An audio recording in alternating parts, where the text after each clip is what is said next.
রাতের দিকে এখন বেশ ভালোই ঠান্ডা পড়ে। প্রতিদিনের মতো আজও মা রাতে রুটি আর তরকারি রান্না করেছিল, কিন্তু আজকে বাড়ি ফেরার পর আমার কেমন যেন মনটা গরম ভাত করছিল।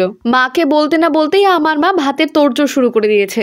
এখন হচ্ছে আতপ চালের ফেনা ভাত। আতপ চাল এমনিতেই তাড়াতাড়ি সেদ্ধ হয়ে যায়, আর এটা তো আবার হচ্ছে প্রেসার কুকারে, আরও তাড়াতাড়ি হয়ে যাবে।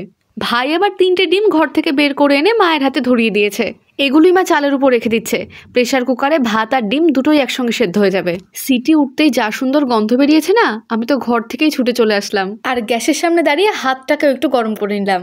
ভাত হয়ে গেছে, এবার যাই, মা সবাইকে খেতে ডাকছে। এই যে, এটা আমার ভাইয়ের সব থেকে ফেভারিট কাজ, ডিম ছোলা।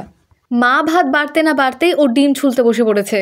আজকে মা দুপুরে শিম দিয়ে মুগের ডাল, বাঁধাকপির তরকারি আর আলু ভাজা করেছিল। অল্প অল্প সবই ছিল।